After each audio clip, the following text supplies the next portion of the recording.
áreas grandes y la relación que puede existir entre una o la otra, en comparación a CAD, que se usa para algo más específico y un diseño más preciso de elementos. Muy bien, esta es mi parte entonces.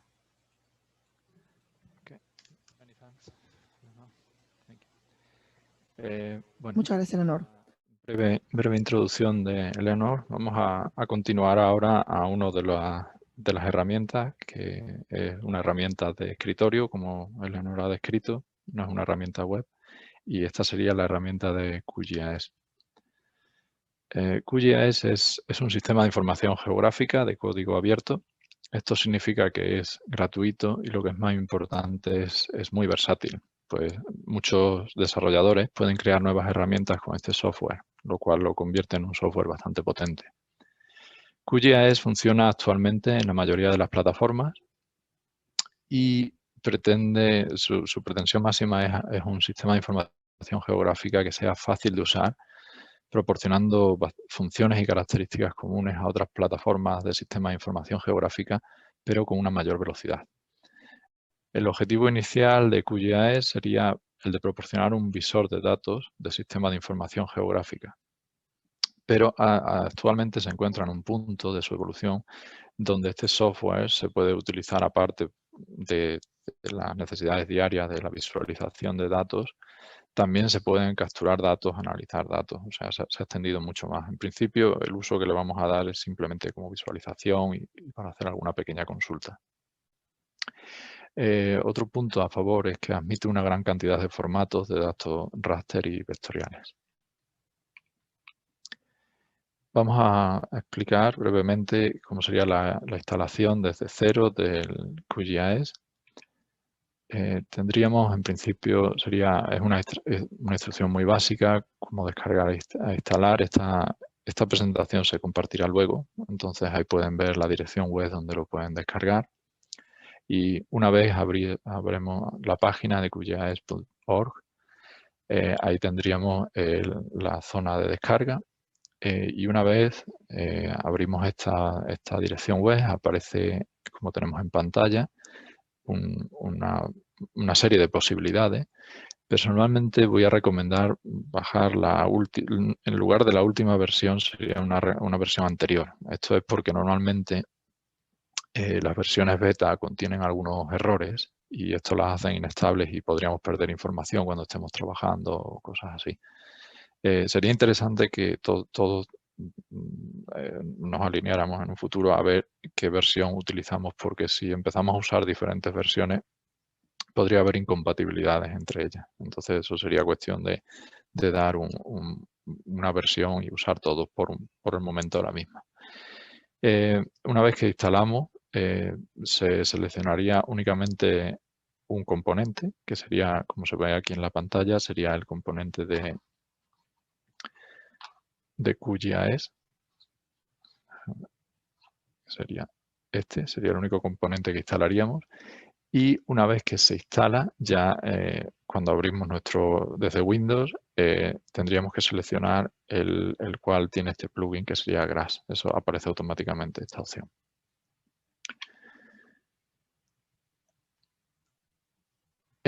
Cuando ya una vez instalado, podríamos abrir la aplicación y nos aparecería una pantalla como esta que se muestra a continuación. Ahí aparece una plantilla vacía de proyecto. Si hiciésemos doble clic en la zona marcada, en esta zona, entonces podríamos comenzar a trabajar con un nuevo proyecto que luego podríamos guardar y ese proyecto tendría ya todas las capas, todos los plugins y todos los elementos que hayamos ido trabajando durante esa sesión. Voy a proceder a explicar brevemente un poco cómo es la interfaz o que vamos a ver en este software una vez que comencemos a trabajar con él. Lo primero, una vez que tenemos el proyecto creado, deberíamos de navegar hasta nuestros datos y estos podrían aparecer en la pantalla inicial o, alternativamente, no aparecerían porque no se hubiera ligado lo que sería el disco donde tenemos los datos. En caso de que esto no apareciese, lo más sencillo sería, a través de favoritos, crear un directorio con la dirección de nuestros datos. Luego les demuestro cómo se haría.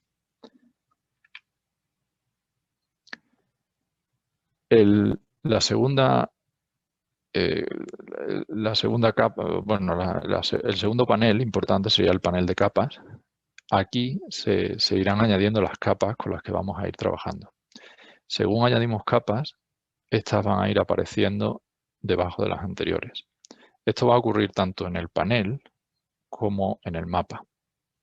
Me explico. Si tenemos un polígono y lo ponemos en la capa superior, por defecto este polígono aparece opaco y cubre todo lo que se encuentre bajo este polígono. Por ejemplo, si tenemos un polígono de la cuenca de un río y tenemos el eje central del río, este río va a aparecer invisible bajo la capa del polígono. Ahora, de nuevo, les explicaré en un ejemplo cómo podemos alterar eso de modo que podamos reducir la visibilidad del polígono o también podamos cambiar el orden de las capas.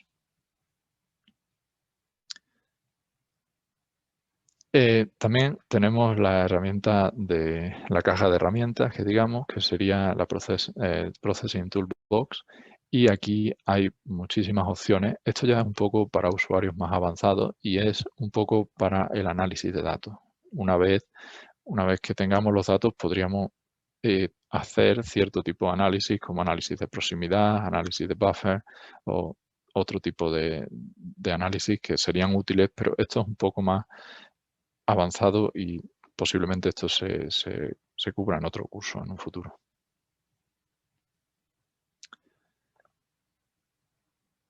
También se podrían añadir nuevos paneles. Si clicamos en la visión, a partir de ahí añadiríamos nuevos paneles que irían apareciendo a ambos extremos de la pantalla. Vamos a hacer una breve explicación de cómo trabajar con datos vectoriales en la herramienta QGIS.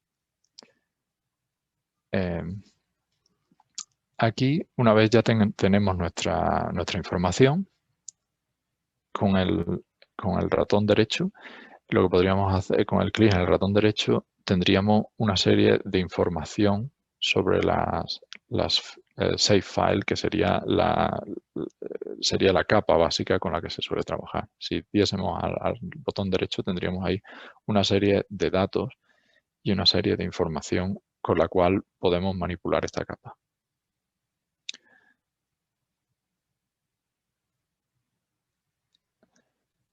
Una vez tengamos nuestra información, hay posibilidades de añadir tantas capas como queramos y estas aparecerán en la zona de layers, ¿no? Entonces podríamos ir añadiendo tantas como queramos. Como he comentado anteriormente, este software es bastante potente y rápido, con lo cual no hay, bueno, si ponemos muchas capas podría reducirse la velocidad, pero normalmente funciona bastante fluido. Una vez que esto funciona por defecto, es decir, una vez que creamos una capa, las capas se pueden añadir arrastrándola al mapa o se puede añadir con doble clic y aparecerían, en cualquiera de los casos aparecería en la capa Layers. Una vez lo tengamos aquí, por defecto aparece con unos colores básicos que el software predetermina. No hay algo que nosotros en principio podamos seleccionar, vienen predeterminados. Lo que sí podemos hacer una vez que tengamos las capas es modificar esas capas. El modo de modificar las capas es con el botón derecho del ratón, le damos, vemos propiedades y en las propiedades tenemos muchas opciones a cambiar.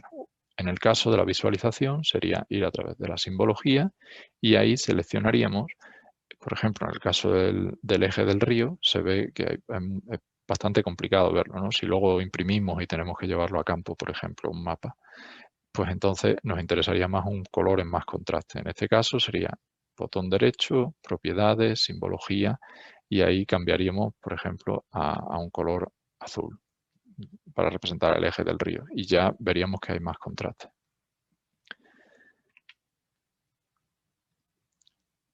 Asimismo, no todas, pero mucha de la información en estos sistemas contienen una tabla de información de atributos, ¿no? Esa tabla contiene puntos importantes a la hora de analizar esos datos.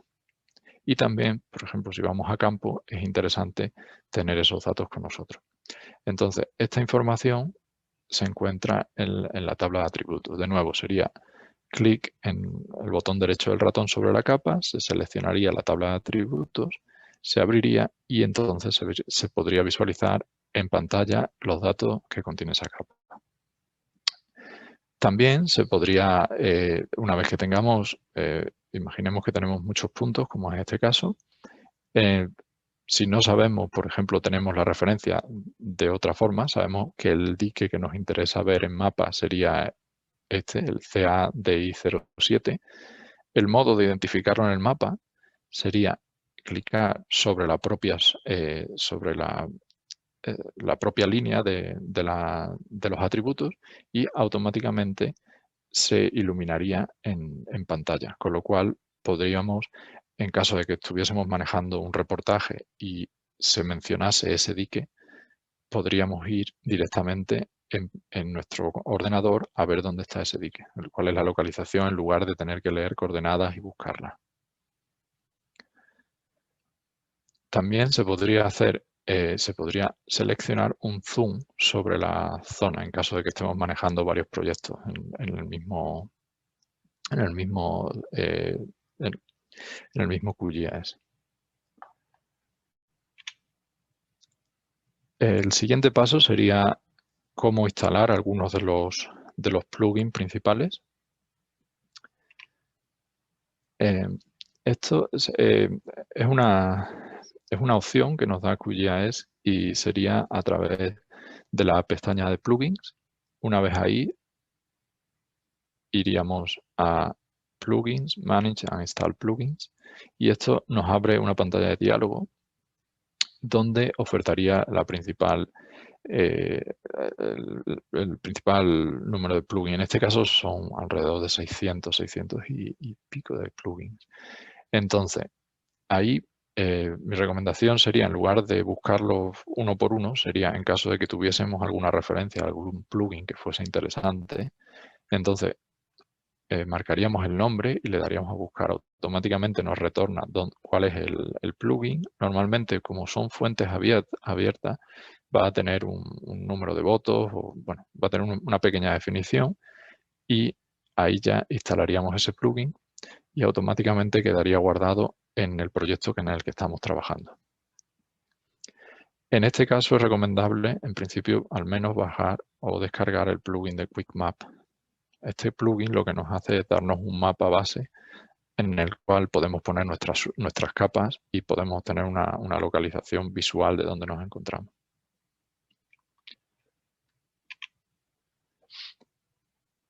Una vez se ha instalado el plugin, navegamos en el menú principal a la pestaña Web y desde aquí accedemos al plugin instalado.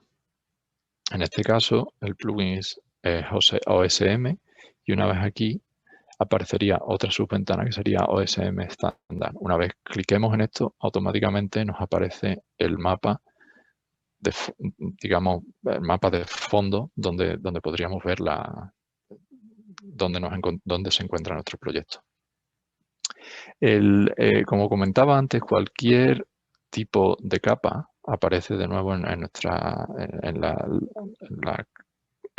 nombre Layers. Aquí, de nuevo, si pusiese este encima de las anteriores, cubriría todo y no veríamos nada más, simplemente veríamos el mapa. Por eso es importante el saber el orden y dónde deberíamos de localizar cada una de las capas.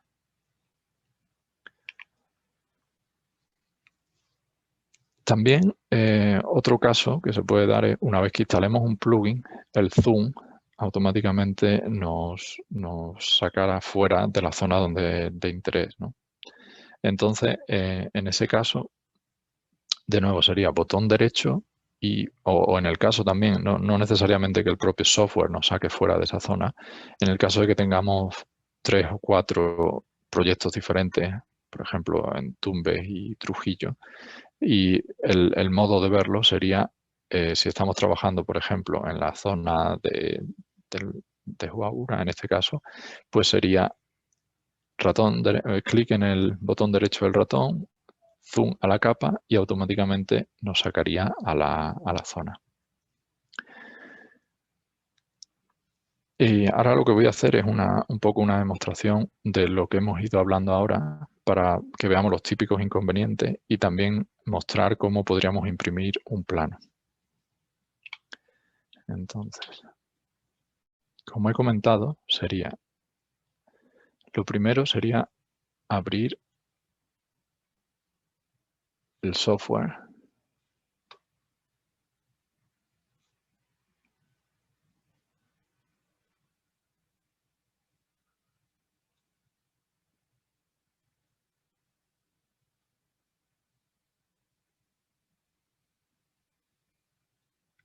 La primera sería, una vez abrimos el software, sería doble clic y entonces tendríamos un nuevo proyecto.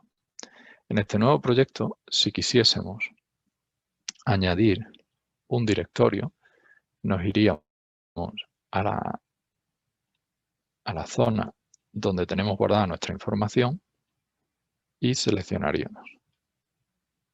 Automáticamente ya lo tendríamos aquí. Una vez que tengamos la información donde guardamos, la dirección donde guardamos nuestra información, podemos ver las capas que nos interesan. Seleccionaríamos, por ejemplo, predios rurales, la cuenca del río, el eje del río y las defensas ribereñas. Como he comentado, ahora, una vez aquí, estas son las típicas situaciones que nos vamos a encontrar. Tendríamos encima de alguna de las capas puede aparecer el polígono. Entonces, hay varias formas de solucionar esto. Una fórmula sería clic, botón derecho, propiedades, simbología, y aquí en simbología podríamos cambiar la opacidad de la capa. Una vez se cambia la opacidad, ya podríamos visualizar. Yo personalmente recomiendo más cambiar el orden de las capas. Si pusiésemos la capa arriba, no tendríamos, en este caso porque es ya transparente, no habría problema, pero se podría dejar la opacidad al 100% y tener las otras capas sobre el polígono, con lo cual, como ven, se podría visualizar bien. Otro ejemplo de combinaciones que serían necesarias en este caso, pues sería en el caso del río, de nuevo, no tiene un color apropiado, digamos, para lo que estamos buscando aquí, que sería... Entonces aquí podríamos seleccionar un color en mayor contraste y ya podríamos ver el eje del río y podríamos ver esto. Lo mismo, los predios rurales quizás, bueno, pues demasiado opaco, quizás un poco menos, nos daría un poco más de capacidad de ver las otras capas. Esto sería, en principio, cómo podríamos bajar, iniciar el programa, ir hacia la información que requerimos y moverla hacia las capas. Una vez que tengamos las capas, por ejemplo, podríamos añadir también puntos, que es lo que hemos comentado antes. Si yo quisiese ver información de estos puntos, abriríamos la tabla de atributos. En las tablas de atributos nos aparece una serie de información que puede ser útil para cada uno de los elementos en los que nos encontramos.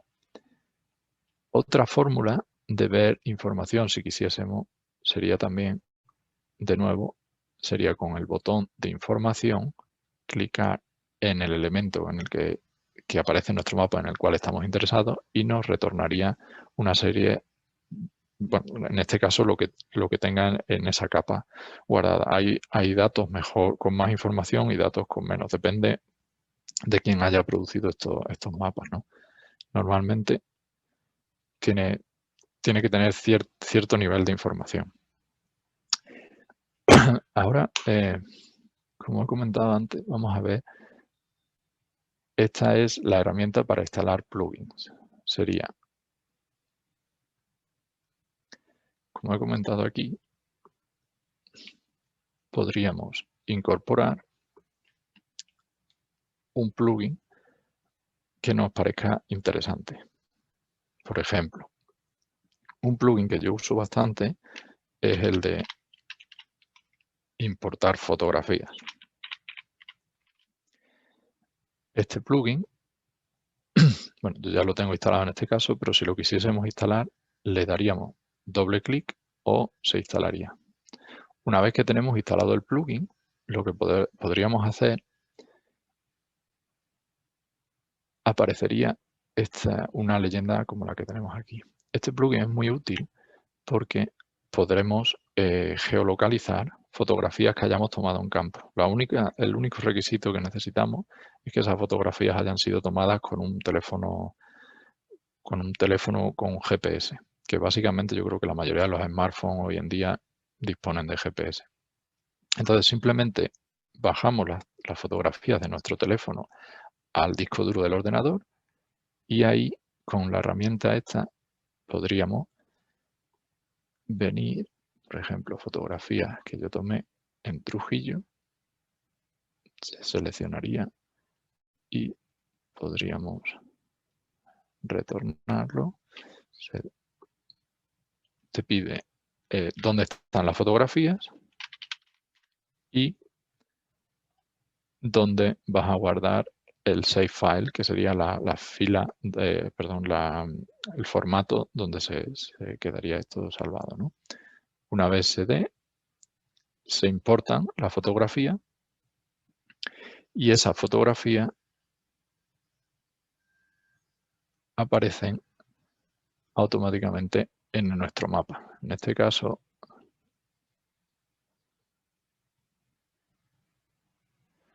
necesito incorporar el mapa de fondo, si me deja.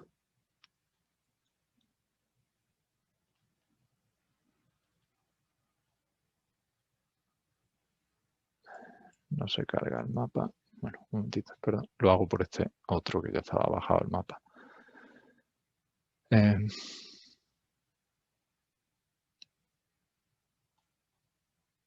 Instalamos aquí el plugin otra vez.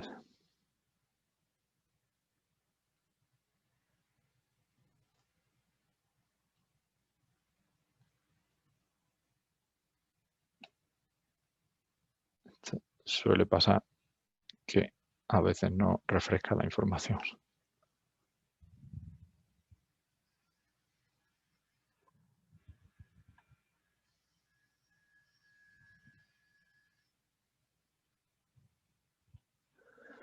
Vamos a darle un minutito a ver si se recupera.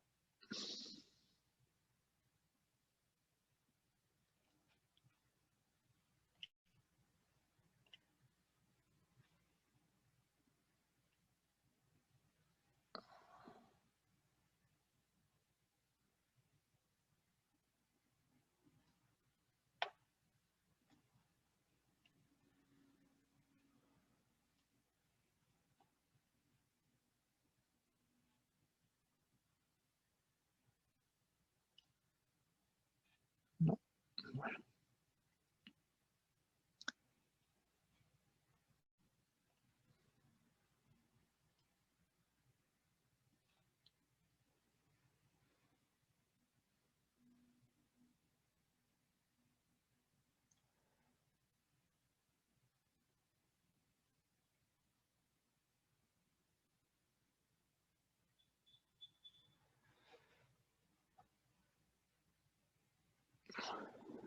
Disculpe. Bueno, tenía aquí uno guardado en caso de que pasase esto, que a veces si tienes más de una aplicación abierta, lo mismo no funciona. Pero era básicamente lo mismo que estábamos hablando. Una vez tenemos instalada el plugin Import Fotos, se añaden las fotos desde donde nosotros las hemos tomado y se obtiene la localización donde vamos a guardar el save file que hemos creado.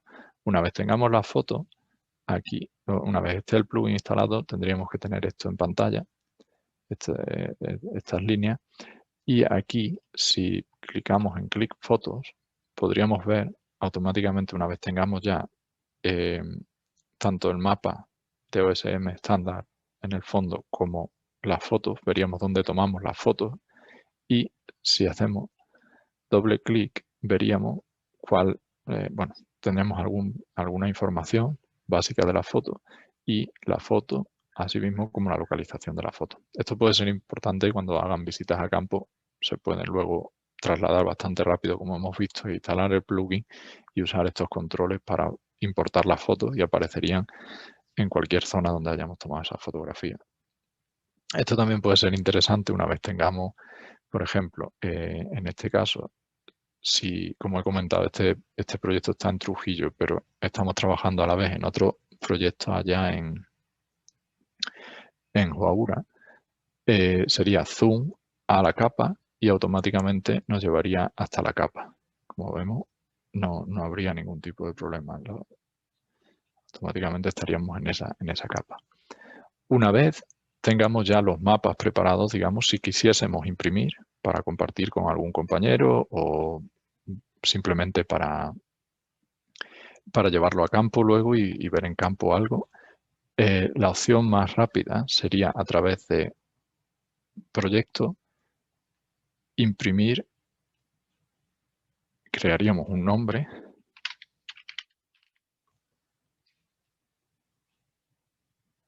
y nos saldría una especie de zona de impresión. En esta zona de impresión tendríamos que añadir el mapa que nos va a mostrar lo que tengamos en pantalla en ese momento, el mapa, y luego a este mapa se le pueden añadir una serie de elementos. Esto se podría añadir una leyenda para ayudarnos en campo una vez que estemos en campo. Se podría añadir una escala, una barra de escala, donde tendríamos la escala de lo que estamos viendo en pantalla, de lo que vamos a imprimir. El eje del norte, en caso de que no esté apuntando al norte el plano. Y luego también se podría añadir una barra de atributos. Esta incluiría lo que hemos comentado antes. Se podría cambiar aquí, si hacemos doble clic, se podría, las principales propiedades cambiarían. Por ejemplo, en este caso tendríamos las defensas ribereñas y tendríamos la información de las defensas ribereñas en una pequeña tablita que nos podría ayudar una vez estuviésemos en campo. Como he comentado, esta información depende de la calidad de información que tengamos en las capas, pero este sería el modo de trabajar con ello. Y hasta aquí sería lo que sería la introducción a QGIS. Y ahora vamos a dar unas breves recomendaciones para una vez que creemos la información. Los estándares del sistema de información geográfica son basados en datos geoespaciales, ¿no? Tendríamos que crear un código. Esto hay un informe que ya pasaremos. Esto es sería más para tener un estándar, ¿no? Entonces, aquí se establecerían las normas del sistema de información geográfica que debería de seguir todo el personal que trabaje con en este programa, ¿no? Y que esté utilizando el sistema de información geográfica. Aquí se explicarían las responsabilidades, el proceso de información geoespacial, las convenciones de nomenclatura estándar, donde se explicaría cómo se deben de guardar esos datos y en qué formato, las normas de los metadatos, los requisitos técnicos, las proyecciones que se van a utilizar y el proceso de garantía de calidad. También nos gustaría reiterar que todos los datos intercambiados entre ARCC y UKDT, incluidos los datos del Sistema de Información Geográfica, se deberán emitir a través de ACONEX, de acuerdo con el Plan de Gestión de Información, y estos deben de ajustarse a las normas del Sistema de Información Geográfica incluidas en este documento. También una pequeña introducción, esto de nuevo será ampliado en un futuro con más detalle, pero por si quieren navegar en ello, se ha creado un sitio que es un navegador web, como explicó Eleanor antes. Esta es la segunda opción de sistema de información geográfica, y el nombre del sitio es Atlas y es específicamente para el proyecto de reconstrucción de Perú.